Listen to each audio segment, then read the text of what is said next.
अथ एको विशोह अध्याय। कादर्म जी की तपस्या, भगवान का वरदान। विदुर जी के पूछने पर श्री मैत्रेय जी स्वयं मनु के वंश का वर्णन करते हुए कहते हैं कि मनु वंश का अत्यंत पवित्र है। इस वंश में स्त्री पुरुष के संयोग से सृष्टि हुई।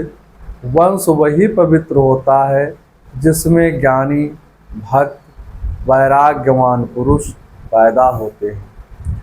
इसी भाव को गोस्वामी तुलसीदास श्री रामचरितमानस में लिखते हैं। सौकुल धन्य उमा सुनु, जगत पूज्य सुपनीत, श्री रघुबर पारायण जहि, नर उपज विनीत। मन सुतरूपा के वंश में तो साक्षात भगवान का प्रादुर्भाव हुआ है। मनु के दो पुत्र प्रियव्रत उत्तानपाद हुए। 3 कन्याएं अकूत, प्रसूत और देवहूत हुई। अकूत का रुच के साथ, देवहूत का धर्म के साथ और प्रसूत का दक्ष के साथ विवाह हुआ। देवहूत बुद्ध स्वरूपा है। देवान अहयातीत, जो समस्त देवताओं को अपने अंदर बुला लेती है। देवहूत के अंदर इतनी शक्ति थी। प्रजा सृजेति भगवान कदर्मो ब्राह्मणोदिता, सरस्वत्यम तपेस्तम सहस्राम समादश। मैत्रेय जी कहते हैं, विदुर जी, जब ब्रह्मा जी ने कादर्म जी को संतानों उत्पन्न करने की आज्ञा दी, तब कदर्म जी ने 10,000 वर्षों तक सरस्वती नदी के किनारे तपस्या की। भगवान श्री हरि ने उनकी तपस्या से प्रसन्न होकर के उन्हें अपने शब्द ब्रह्ममय स्वरूप से मूर्तिमान होकर दर्शन दिए। सरस्वती का किनारा सत्कर्म का किनारा है। गंगा जी का किनारा ज्ञान का किनारा है। कदर्म जितेंद्रिय है। जितेंद्रिय पुरुष ही कदर्म है। दमनम दमः करे दमो यस्य हस्तामलकवत्, जिसने इंद्रियों को वश में कर रखी है। कदर्म का अर्थ जीव भी है। मानस में गोस्वामी वर्णन करते हैं कि जितेंद्रीय पुरुष के पास सद्गुण अपने आप आ जाते हैं। जिम सुख संपत्ति बिनहि भुलाए, धर्मशैल पहि जाई सुभाए। दैवी बुद्धि का संयोग जितेंद्रिय पुरुष से होता है, वही मुक्त देने वाला होता है। गीता में भगवान कहते हैं, देवे संपत्त्योक्षाय निबंध्या सुरीमता। गीता के 16वें अध्याय का 5वें श्लोक का सूक्त। कंदर्व की तपस्या से प्रसन्न होकर भगवान उनके घर आए। विदुर के घर ही भगवान द्वारिकानाथ गए थे। कदर्म की तपस्या सफल हुई, केवल हड्डियां ही शेष रह गई थी। कदर्म की कठोर तपस्या से भगवान के हस्त्रास निकले, उसी से बिंदु सरोवर नाम पड़ा। आराधना में कितना बल होता है, यह इस कथानक से स्पष्ट हो जाता है। यस्मिन् भगवतो नेत्रास्त्रपत्रम अस्त्रबिंदवा। श्री कृष्ण दर्शन से आंखें सफल हुई। कदर्म ने भगवान की भावपूर्ण स्तुति की। हे भगवान, आपके दर्शनों से मेरे नेत्र सफल हो गए। मेरा जन्म भी सार्थक हो गया। आपको प्राप्त करके संसार के भोग मांगने वाला मूर्ख है। लौकिक काम के लिए सुख की इच्छा पूर्ति करने वाला जीव दुर्बुद्धि है। मनोरथ तो आप उन विषयी मनुष्यों का भी पूर्ण करते हैं। ए माया में हतमेध सत्वम पदारविंदम भव सिंधु पोतम उपासते काम लवाय तेषां राशिस काम स्त्रियो यपियेस्यो। हे प्रभु, आप कल्प वृक्ष हैं, मेरा हृदय काम कलुष है। मैं भी 10,000 वर्ष तक तपस्या करने के बाद आपसे सुशील पत्नी चाहता हूँ। सृष्टि के लिए गृहस्थ आश्रम की आवश्यकता होती है। बिना पत्नी के गृहस्थ आश्रम की पूर्ति नहीं हो सकती है। इसलिए मैं आपसे स्त्री संग नहीं, सत्संग की इच्छा करता हूँ।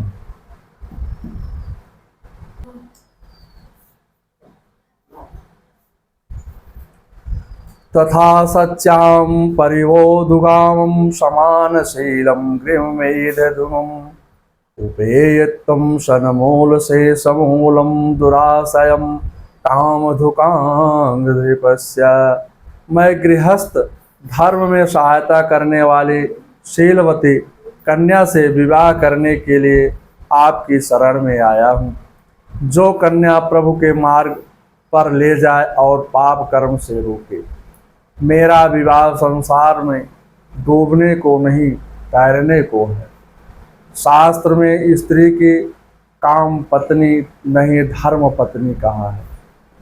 धर्माचरण के लिए पत्नी है, इसलिए स्त्री नौका का स्वरूप है और पुरुष नाविक है। अकेला पुरुष धर्म मार्ग में नहीं जा सकता है। पुरुष में विवेक है और स्त्री में स्नेह है। स्नेह से ही भक्ति प्रकट होती है। पुरुष ज्ञान स्वरूप है, स्त्री हृदय से कोमल और समर्पण भाव रहता है। स्त्री क्रिया शक्ति है। हजारों जन्मों की काम वासनाएं सुषुप्त रूप से मन में जमा हो गई है। उनको संतुष्ट कर 3 ऋण चुकाने पड़ते हैं, उसके बाद मुक्ति होती है। आपके भक्त गृहस्थ आश्रम में भी निर्मल चरित्रों को श्रवण कर भोग और मोक्ष दोनों ही प्राप्त कर लेते हैं। मैं आपका भक्त हूँ, मेरी अभिलाषा पूर्ण करें। मैं आपको नमस्कार करता हूँ। मैत्रेय जी कहते हैं, हे विदुर जी, कदर्म जी की विनय युक्त वाणी सुनकर भगवान प्रेममयी वाणी से मुस्कुराते हुए बोले, मैं तुम्हारे चित्त की बात जानता हूँ। मैंने पहले ही तुम्हारी व्यवस्था कर दी है। साचे से हम विप्रम राजर्षि श्याम शतरूपया अस्यात दीक्षस्तम परस्वो धर्म को विदा। भगवान ने कहा, 2 दिन बाद मनु महाराज तुम्हारे पास आएंगे, अपनी कन्या देवहित तुम्हें समर्पित करेंगे। पति पत्नी के पवित्र जीवन से भगवान आते हैं। भगवान ने कदर्म से कहा, वह राजकन्या तुम्हारे सभी मनोरथ पूर्ण कर देगी। उससे 9 कन्याएं होंगी, उन्हें 9 ऋषि ग्रहण करेंगे। वर वधू का संयोग समय आने पर भगवान ही कराते हैं। कदर्म जी ने कहा, हे प्रभु, मुझे ऐसी पत्नी दीजिए जो गर्भ में आपको धारण कर सके। भगवान की आंखों में आंसू आ गए। भगवान प्रसन्न हो गए।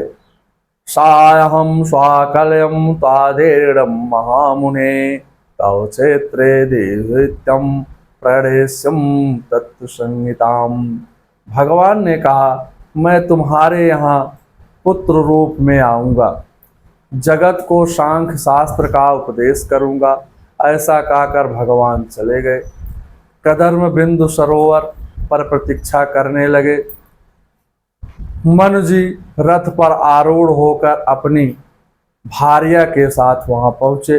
नारद जी ने मनु जी से कहा कि कदर्म को कन्यादान करे।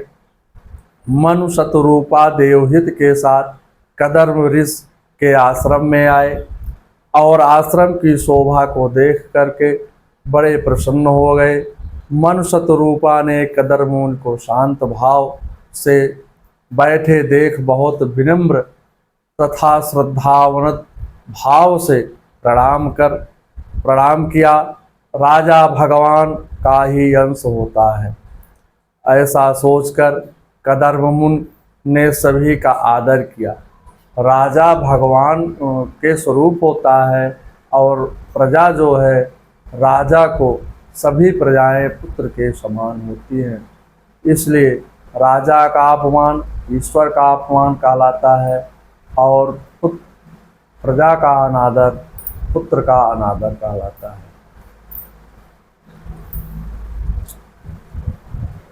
कदर्म जी ने कहा, हे राजन, आपका पर्यटन सत्पुरुषों के रक्षा के लिए और दुष्टों के विनाश के लिए होता है।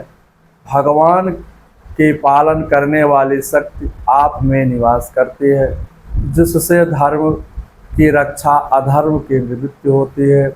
कदर्म जी ने देवहित की परीक्षा ली। कदर्म जी ने 3 आसन बिछाए, सभी को बैठने को कहा। मन शतरूपा बैठ गए। देवहित ने सोचा, मेरे होने वाले पति हैं, इस कारण दाहिना हाथ रखकर पृथ्वी पर बैठ गए। यह शिष्टाचार है। कदर्म ने सोचा, कन्या योग्य है। कदर्म जी ने कहा, मैं आपसे अनुरोध करूंगा कि आप जिस कार्य के लिए यहाँ पधारे हैं मैं सहर्ष हृदय से स्वीकार करता हूँ। श्री भागवत साप्ताहिक कथा के तृतीय स्कंध का 1 अध्याय समाप्त हुआ। अथ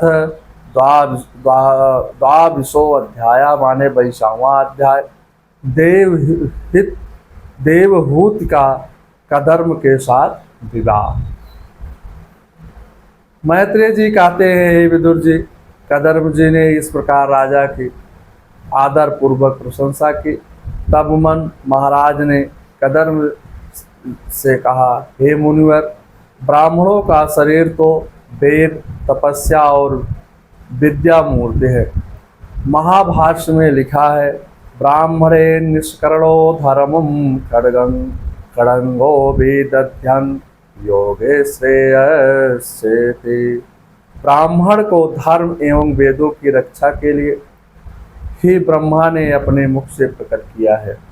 भगवान ने आपकी रक्षा के लिए हम क्षत्रियों को उत्पन्न किया है। इस प्रकार ब्राह्मण भगवान के हृदय है और क्षत्रिय भगवान के शरीर है। ब्रह्मा सृजस्तम मुखतो युष्मानात्म परिस्या छंदो मायो व्योदिद्यो योगम युक्तान लंपतान। ब्राह्मण में भगवान की ज्ञान शक्ति और क्षत्रिय में पालन शक्ति निहित है।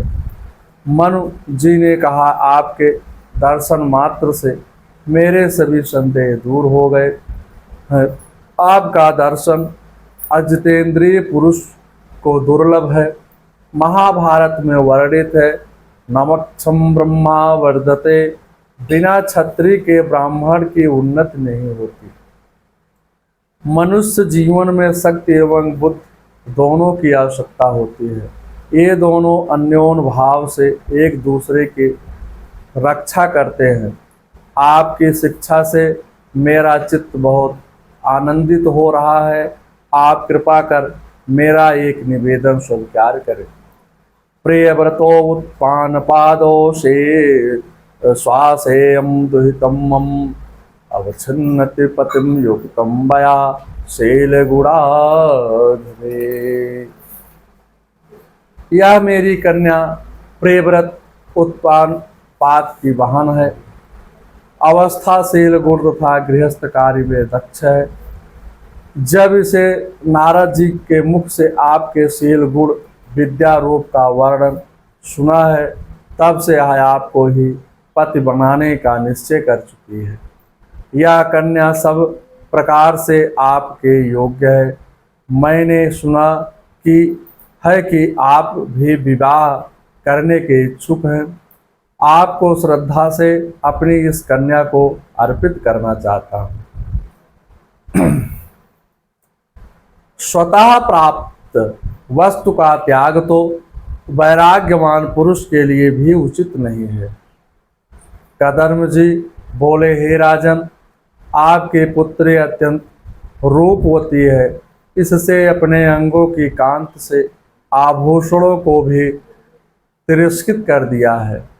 इसके सौंदर्य को देखकर विश्वासवश गंधर्व भी एक बार मूर्छित हो गए।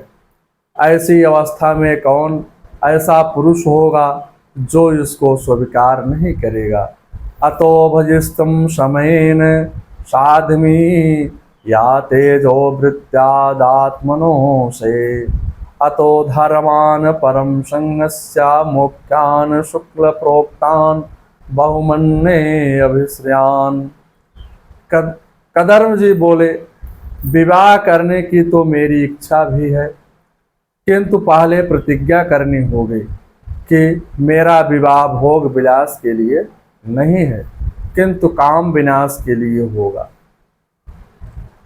काम भाव को एक ही जगह संकुचित करके कामोपभोग कर काम विनाश करना ही गृहस्थ आश्रम का आदर्श है। काम कृष्ण मिलन में विघ्न पैदा करता है।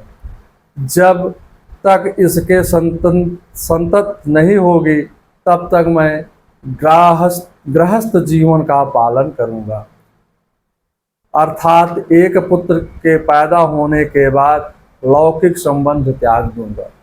तदंतर परमहंसों की वृत्ति धारण कर भगवान का भजन करूंगा। मैत्रेय जी कहते हैं, हे विदुर जी, ऐसा कहकर कदर्व जी शांत हो जाते हैं। भारतवर्ष में वर कन्या का स्वरूप लक्ष्मी नारायण का होता है। विवाह के समय कन्या का पिता कन्यादान करते समय यह संकल्प बोलता है, अनेन वरेण यस्याम कन्या उत्पादस्यमाणं सन्तत्या द्वादश अपूर्वान् द्वादश परान् पुरुषान् पवित्र कर्तुम् आत्मनस्य लक्ष्मी नारायणं प्रेते इमा लक्ष्मी रूपा कन्या नारायणाय प्रतीते तोभ्यम अहम समर्पे।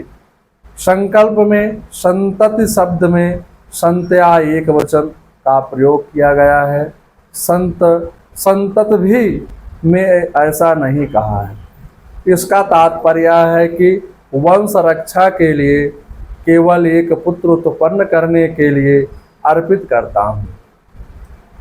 पाणिनि जी ने पत्रोन यज्ञ संयोगे सूत्र से धर्म पत्नी का अर्थ है साधर्मचारिणी बताया है। कदर्म ऋषि ने आदर्श बताया, मेरा विवाह एक सतपुत्र के लिए है, उसके बाद संन्यास लूंगा। शास्त्र ने पहले पुत्र को धर्मपुत्र, अन्य सभी को कामज पुत्र कहा है।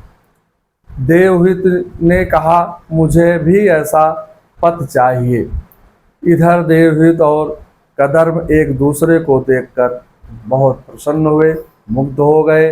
ध्यो गृहं स्मितं शोभेन मुखेन चेतोलोलुप्तो देवहूत्याम।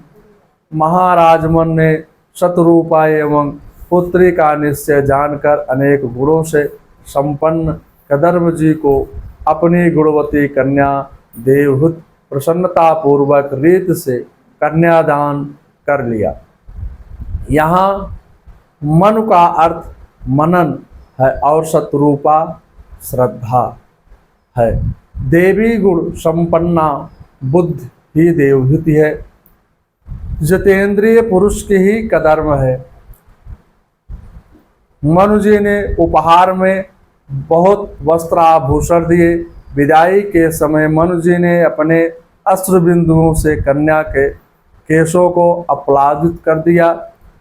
तदंतर दोनों ने मुनि की आज्ञा लेकर के रथ पर सवार होकर के सेवकों के साथ अपने नगर को प्रस्थान किया। रास्ते में ऋषियों ने के आश्रमों की शोभा देखते हुए ब्रह्मवर्त आए।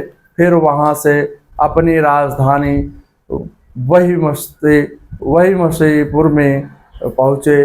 वहीं पर वराह द्वारा रुद्रित पृथ्वी को प्राप्त कर कुशासन पर बैठ कर के भगवान का पूजन किया। इसी से उसका नाम बहिर्समति पड़ा। कुशासनं नास्यं बहिर्यस्तां भगवान मन्नो आजद्यं पुरुषं लब्धं स्थानं यतो भुवम्। वहाँ से अपनी भार्या तथा संतत के साथ धर्मार्थ के अनुकूल भोगने लगे। मनुजी भोगों में आसक्त न होकर हर की कथाएं सुना करते थे। उन्होंने युगों में की 71 चौकड़े तक राज्य कर अपनी मनवंतर पूरा किया। मुनियों के पूछने पर उन्होंने मनुष्यों के साथ समस्त वर्ण और आश्रमों के अनेक मंगलमय धर्मों का वर्णन किया, जो मनु संहिता के रूप में उपलब्ध है। मैत्रेय ने कहा, हे विदुर जी, हमने तुमने मनु महाराज के अद्भुत चरित्रों का वर्णन किया। अब उनकी कन्या देवहित का प्रभाव सुनो। श्रीमद् भागवत साप्ताहिक कथा के तृतीय स्कंद का 22वां माने 22वां अध्याय समाप्त हुआ। इसी के साथ श्रीमद् भागवत कथा का प्रार्थना से लेकर के आज तक जो भी कथाएं हुई हैं वो सप्ताह के प्रथम दिवस की कथा में आती हैं। और आज यहाँ तक माने कि भागवत के तृतीय स्कंद के 22वें अध्याय तक सप्ताह के प्रथम दिन की कथा समाप्त होती है। श्रीमन्नारायण नारायण नारायण भजमन नारायण नारायण नारायण श्रीमन्नारायण नारायण नारायण भजमन नारायण नारायण नारायण शक्ति नारायण नारायण नारायण भक्ति नारायण नारायण नारायण श्रीमन्नारायण नारायण नारायण नारायण नारायण नारायण।